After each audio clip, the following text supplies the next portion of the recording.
હિના બુલેટિનની શરૂઆત કરી અગત્યના સમાચારથી। ઉત્તર પ્રદેશમાં સંભલની જામા મસ્જિદમાં સર્વે કરવા પહોંચેલી ટીમ પર પથ્થરમારો થયો। ભીડને વિખેરવા માટે પોલીસે ટીયર ગેસ સેલ છોડ્યા હોવાની વિગતો છે। કોર્ટના આદેશ બાદ આજે બીજી વખત ટીમ સર્વે કરવા પહોંચી હતી। ઉગ્ર બોલાચાલી બાદ ટોળાએ રોષે ભરાઈને પોલીસ પર હુમલો કરી દીધો। સમગ્ર ઘટનાનો વિડીયો વાયરલ થયો છે। સંભલમાં હાલ તંગદિલી ભરી સ્થિતિ સર્જાઈ છે। આપને દ્રશ્યો બતાવી રહ્યા છે કે જ્યાં પહેલા તો ઉગ્ર બોલાચાલી થઈ, તે બાદ ટોળાને વિખેરવા માટે પોલીસે ટીયર ગેસ સેલ છોડ્યા। ટોળાએ પણ પોલીસ પર હુમલો કર્યો હતો અને જે સમગ્ર વિસ્તાર છે ત્યાં તંગદિલી ભર્યો માહોલ હાલ ફેલાઈ ગયો છે।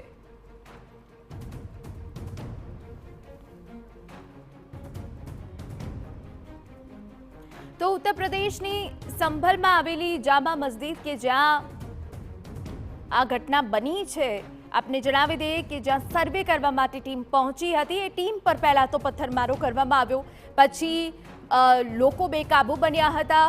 પોલીસના જવાનો ખડકી દેવામાં આવ્યા। ટોળાને વિખેરવા માટે ટીયર ગેસ સેલ છોડાયા હતા અને તે બાદ ટોળાએ પોલીસ પર પણ હુમલો કર્યો હોવાની વિગતો છે। સંભલનો જે આખો વિસ્તાર છે ત્યાં હાલ તંગદિલી ભરી સ્થિતિ સર્જાઈ ગઈ છે। જોકે હજુ પણ પોલીસ પેટ્રોલિંગ ત્યાં ચાલી રહ્યું છે, બંદોબસ્ત ગોઠવી દેવામાં આવ્યો છે। જોકે થોડા સમય માટે સર્વેની કામગીરી રોકી દેવામાં આવી છે, પરંતુ જેવી ટીમ સર્વે કરવા માટે ગઈ પહેલા તો ઉગ્ર બોલાચાલી થઈ હતી અને તે બાદ તંગદિલી ભર્યો માહોલ સર્જાઈ ગયો।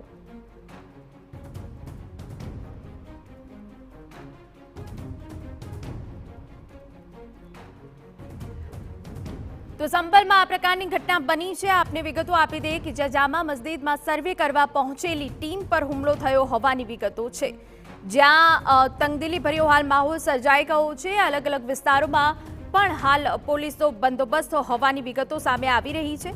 આપને જણાવી દઈએ કે જ્યાં કાર પર આગ લગાવવામાં આવી, આગચંપી કરવામાં આવી, વાહનોને નુકસાન પહોંચાડવામાં આવ્યું હતું અને ત્યાં પોલીસનો કાફલો ખડકી દેવામાં આવ્યો છે। અલગ અલગ જે વિસ્તારોમાં છે ત્યાં હાલ તંગદિલી ભર્યો માહોલ છે। પથ્થરમારો કરવામાં આવ્યો છે, આગચંપી કરવામાં આવી, વાહનોને નુકસાન પહોંચાડવામાં આવ્યું છે અને આ ટોળાને વિખેરવા માટે પોલીસે પણ ટીયર ગેસ સેલ છોડવાની ફરજ પડી છે।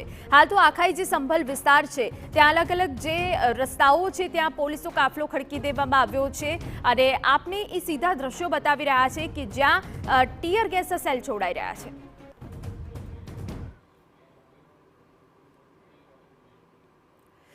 સમાચારમાં